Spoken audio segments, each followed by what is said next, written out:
I've been sitting all my life, through time and space, every second of every minute of every episode for over 36 episodes. Now, the time has come to stand up and face the choices I have made in the name of Showreel. But why are we all here? Together. I think it's a lot of that. Geronimo! I've had many faces, many lives, but I don't admit to all of them. There's one life I've tried very hard to forget. Oh, for God's sake, hurry the hell up.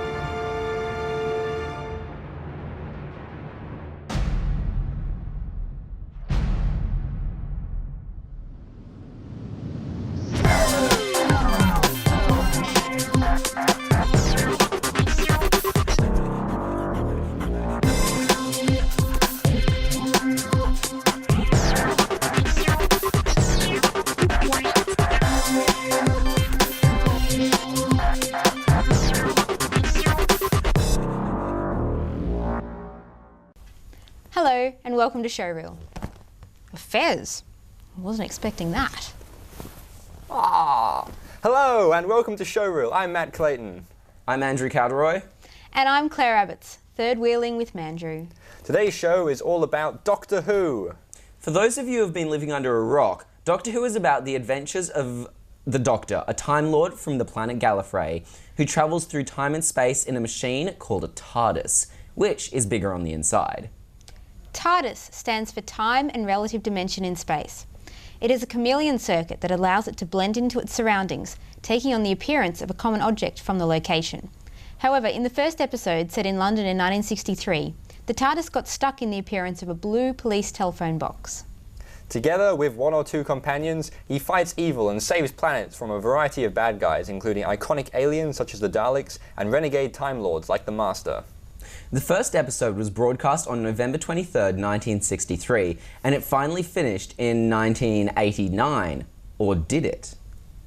Obviously not. It was restarted in 1996 with an unsuccessful pilot in the form of a TV film. It was successfully restarted, finally, in 2005 and continues to enjoy enormous success today. Around the world, it's grown from a cult following to a mainstream audience because of its family-friendly fun, excitement, and humour.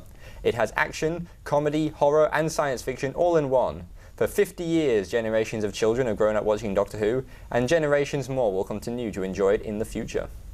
A big part of Doctor Who's success has been the Doctor's ability to regenerate when he's mortally wounded.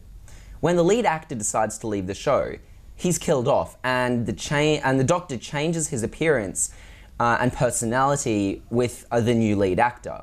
There have been 13 Doctors so far, the latest one just regenerating this Christmas. Everyone has a favourite Doctor.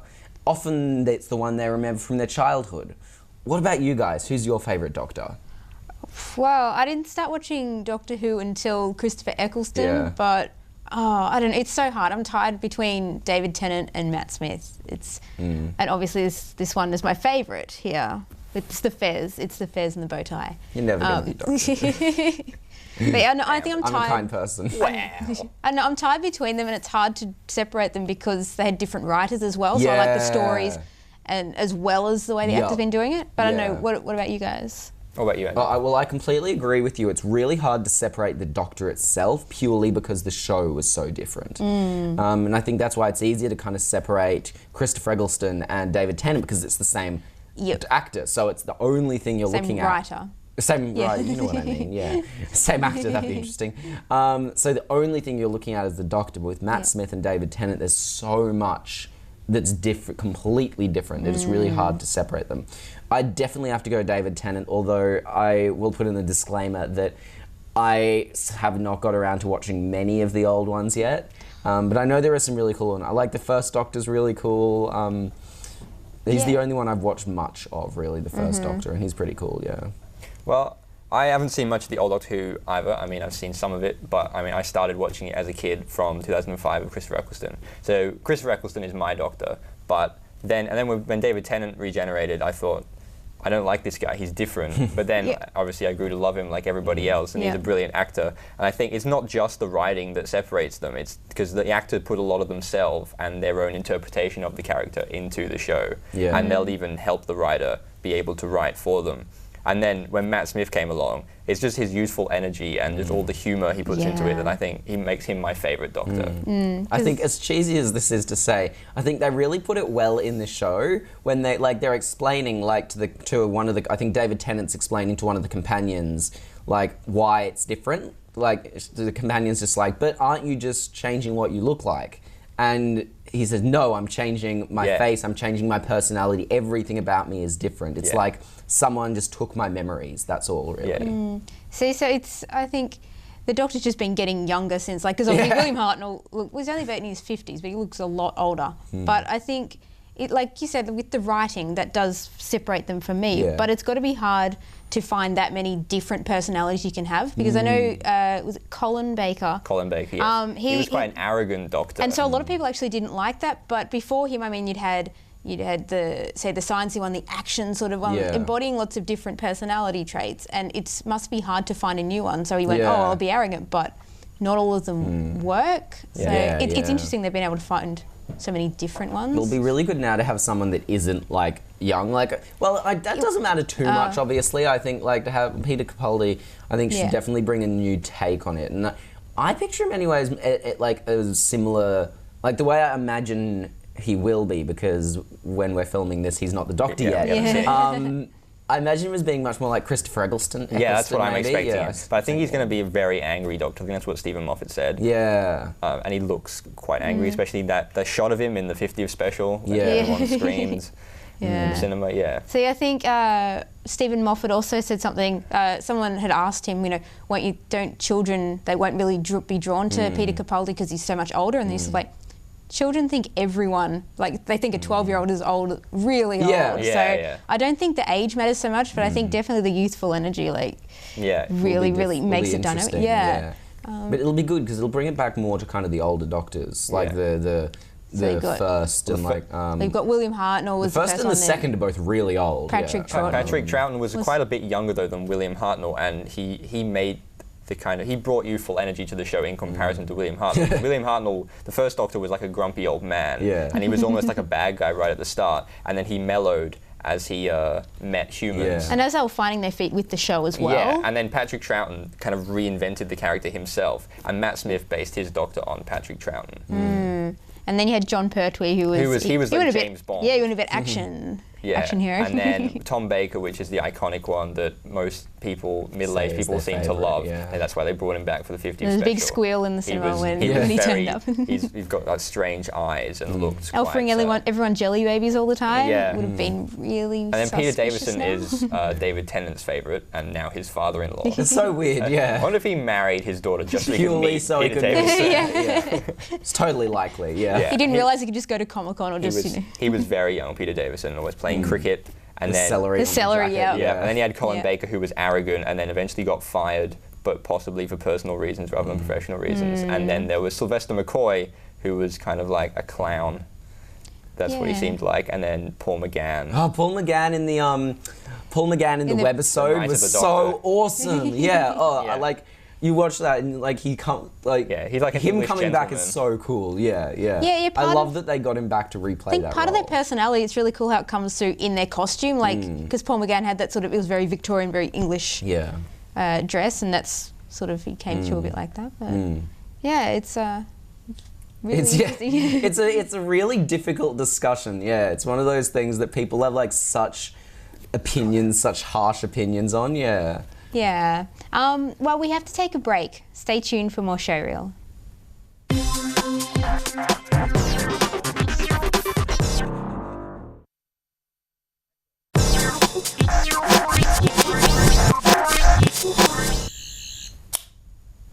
Excellent. Welcome back to Showreel. This year, Doctor Who celebrated its 50th birthday with the Day of the Doctor, a spectacular 3D special aired in cinemas and broadcast simultaneously around the world. So, what did you guys think of it? Excellent. Oh my god, it was the best. I really liked it. I really like the way that it still was a really good episode, and as well as combining all the like little in-jokes that like, if it's the first time watching it, it'll still be a great episode, but there'll probably be a few weird things you don't understand. But I think that's what's so great about it. It was made like for the fans. It's made like with the in-jokes and as a really good episode. Yeah. And it's really cool that they made it instead of, because they could have done just a look back and used all the old Doctors and sort of drawn which on is nostalgia, boring, whereas they've actually, which is what Stephen Moffat said, they wasn't moved it? the show forward Yeah, as well it's at about the same time as paying homage to the old show. Which is exactly right. It was excellent writing. As well as like making fun of the like, I don't want to go. It's like, you can't make fun of that line. It's evil. Yeah. My one criticism of it was, I think the last episode of season 4, where all the all of the companions came back from the last few seasons. So like Rose came back, Martha came back, Donna, Mickey, Captain Jack. Captain Jack, Jackie Tyler, Donna, and everyone came back. I thought that was a better episode than the 50th anniversary one.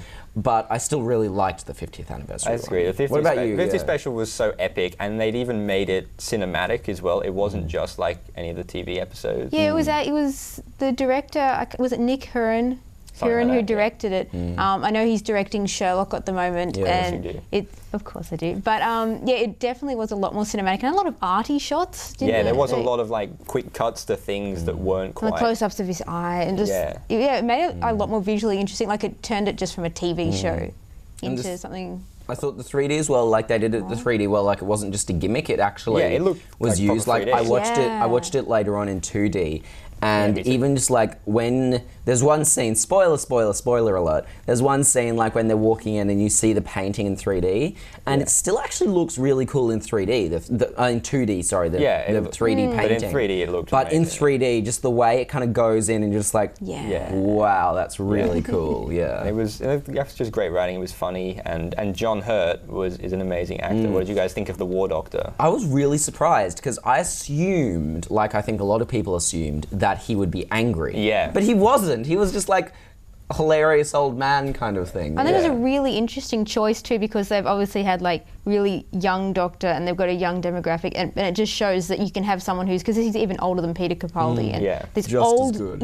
as the Doctor, the same as all the other regenerations Same and character, children. exactly, yeah. And he did his own take on it quite well. I like that sort of no nonsense. Like remember at the end in the trials where they're like, Geronimo, allons-y. Oh, for God's sake. Gallifrey stands. So it was.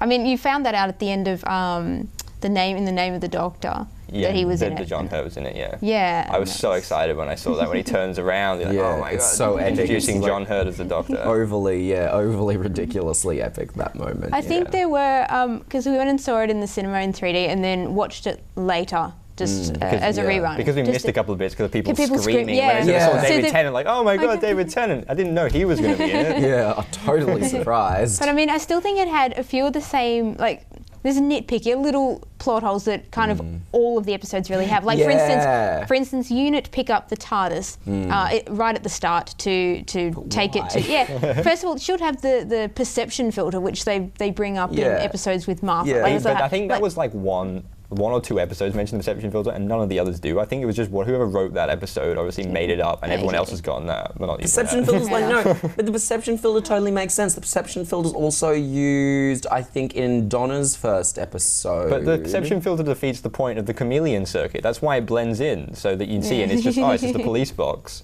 If you had a perception filter, you wouldn't need it to blend in. That's a good point, actually. I do like that they resolved the regenerations. Yes, they showed, because I was always one of them to show the regeneration being Paul McGann and Chris Eccleston, and then they bring in John Hurt in between, and they showed both regenerations. It was they kind of teased though, because they showed I thought just finally Chris Eccleston's coming back. No. He really mustn't have wanted to come back. He's the only Doctor who's just like, I really don't. They could have paid him so much. He might have been filming Thor or something. Maybe he was just filming. I think he just doesn't like doing like comebacks. He wants to move his career forward. Because then, I mean, did you guys see the one that Peter Davidson wrote for the 50th special is like the 5-ish Doctors reboot. It had the old Doctors in it. Sorry, I haven't seen that. It's got one. a lot of cameos, and it was funny. It was actually quite good. I was surprised. Yeah, that was, and I'm kind of ashamed of myself because I haven't seen the 25th anniversary special either, the one that's like the 5 Doctors. Yeah, well, I haven't seen any of those we can all be ones. ashamed equally together about that one. Apparently it's like what it was based off. Yeah, that was like the first one where they did. Like, Well, they were saying there was 3 Doctors before that as well, with just 3 first ones as well, because they may make all references to that kind of thing. There's that webisode after, it's like between Martha leaving and before the Titanic crashes into the TARDIS. Where Peter Davison comes back. The Children in that's Need a pretty special. funny. Time Yeah, the Children in Need special. That's it. That's a pretty awesome one. Yeah. It's so random. Yeah, so weird. Yeah. So I don't know. I feel like if I knew more about the older Doctors, there'd be a lot of little tiny things that people like, say Stephen Moffat or the writers who have grown up with it, will put in there just for their own personal amusement. Like, oh, he should do this, or he should have that in there. Which is why it was. Especially when Matt Smith says, David Tennant says in this episode, he says, "Oh, you redecorated. I don't like it." You go, oh, you never do, because they say that at least 2 or 3 other times previously in the show. So that's why it was interesting watching the Adventure in Space and Time. There's like the documentary on docudrama. Documentary about William Hartnell, so the first Doctor. Yeah, I don't know, that was really an interesting insight into. It was a good drama as well. I think there were a few things people got annoyed about though. I think one of them was that some people claim that the 50th anniversary was saying that Clara was the first companion, which doesn't make too much sense. And the other one is that people were saying that because of how they changed it, the episode with the Master, where David Tennant dies, the 2-part episode where David Tennant dies doesn't make sense. And I was saying those 2 things were kind of a bit weird, but people are obviously defending it. Like, I don't understand where they're coming from. I think sometimes fans read into it too much. I see a lot of speculation about, maybe the moment is also the TARDIS because they have similar personalities. No, you're looking into it way too much. There's no hidden meaning. I think that's it. I think people are just kind of reading into it too much. Yeah, it's a children's show essentially. There's no. Which is why you are now dressed as. Well, I mean, Stephen Moffat has made it a lot more complex with all the time travel, paradoxes and all that kind of stuff that didn't really used to be in it very much. It was mostly just about traveling around in time. Now they've made it about the time travel. So what I love in Doctor Who is those moments, like one of my favourite moments, and it's actually one of the first moments I saw, well, not the first moment, but kind of the first few episodes that I saw, was the end of season 3. And that moment where he kind of like rises up and is like somehow magically by the power of thought becomes like this all-powerful being and smites down the Master. Those epic moments, they don't need to make sense because they're just awesome, and it's actually just a kid's show. Well, it'll be interesting to see what direction they take it in now with the Christmas special, which will have aired, but we will have aired by the time we're looking forward to seeing that. Well, we have to take a break now. We'll be back soon with more Showreel. Stay tuned.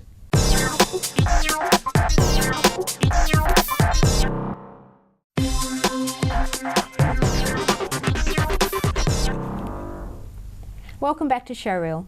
As well as having a favourite Doctor, everyone has a favourite companion. So, okay, Andrew, go on then. Well, who's your favourite? This one gets really heated between me and my sisters because I'm really a fan of Martha, but my sister is really a fan of Rose and Donna, and it's one of those arguments. It gets really heated because there's those little things about them that you always really like. I really like how Martha is. She's a bit weird at the beginning, but after that, she's like one of the few companions who, for most of it, is quite independent, who's actually strong. Where Rose, I love Rose, but she's such a weakling. No, see, I would say that Donna is the independent one. The thing I didn't like about Martha, I hated Martha. She's my least favourite, but she was not independent because the whole time she was pining after the Doctor, and she was so kind of whiny and then like wanting to get his attention and affection, basically. So she never had the initiative like Donna was just like, oh, well, spaceman. I think you're remembering it wrong, though. I think it's just she was only a couple of times that she was really doing that. But she did do it, but it wasn't that was her character, though. Like because you had, if you simplified it out, you had Rose, who was true love, Martha was unrequited, Donna was a friend. I think that's the thing. I think Donna was in love with him as well. It's one of those things. Like I think. If you're going to say Martha's in love with him, which she was, I think it's really easy to say Donna. But I think they're all in love with him a bit, and in some different of them, ways. Because some of them maybe love him, but they're like not in a romantic way because he's this weird 1,000-year-old alien that they can't really love. Now I know that you said you were talking about Clara, And you were saying that your sisters perhaps didn't, or someone didn't like Yeah. her because she was there to like save the Doctor, or was Clara's that... one of those companions that I think a lot of people have really mixed opinions about. I think a lot of people have a problem with Clara because, in a way, she's quite like kiddie. It's like it's almost like she's hosting a children's show. It does sound like it's she's the like, children's now show. guys, we're gonna do this. Like the episode where Yeah, she it's just- brought the kids along. A lot of people Yeah. hated the kids. See, I really liked that episode. That's one of the very few episodes that sticks in my mind. But a lot of her episodes, like, I just can't really remember. And maybe that's because I know she hasn't had too many yet. Like, she hasn't had the full I seasons really like liked yeah. the Snowmen and the Asylum of the Daleks when she was the other Claras. Yeah. She was really good in them. And then when they finally brought the modern Clara in, I thought they kind of, she wasn't as interesting. She was almost better in the other ones, as bad as that sounds, I still really like her. Like, a lot of people like quite don't like her, and I don't really know why, but I really like her still. But yeah, I know Now- not everyone. I like her accent. I like we finally got a northern companion. No, I mean, we've not watched a lot of the older ones. Yes, but we should really mention them. Yeah, I know that there was, I can't remember whose companion was it. She was a very, very voluptuous Oh, was girl. this? I think it's Perry. I think she Yes, was the that's it, companion of Perry. the fifth and sixth Doctor, I think. And when the fifth Doctor regenerated into the sixth Doctor, she was like kneeling over him, and it just got a massive shot of her cleavage. And so Peter Davison was doing this dying acting, but everyone was just staring at her breasts. Did you guys know there's a companion from Brisbane? Really? Yes, there is a Really? companion who, in yes. canon, she's from Brisbane. Yeah, she is. Yeah. They made it that she's on the way to the airport, and she's on the way to Heathrow Airport. yes. And she's on holiday. I've in actually London. seen the episode Yes. where she leaves the show. Okay. Yeah, I've seen that Skip one. right to the end. Yeah.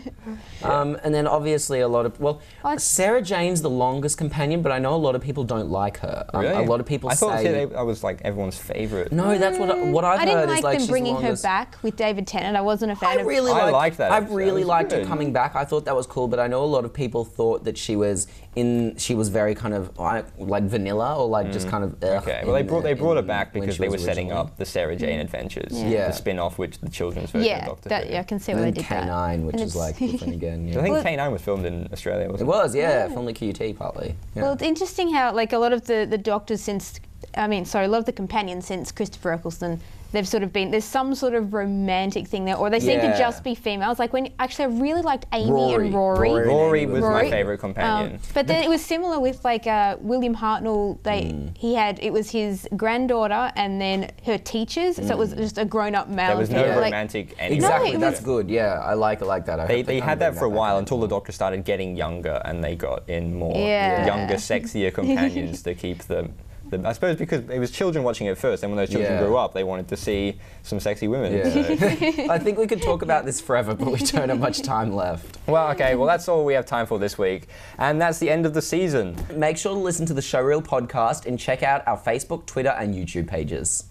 We leave you now with a moving tribute to all the volunteers who gave up their lives to help make Showreel in 2013. See you next year.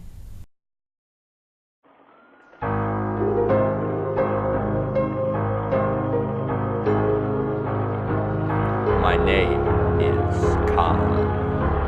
I am the star.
You're only supposed to blow the bloody doors off.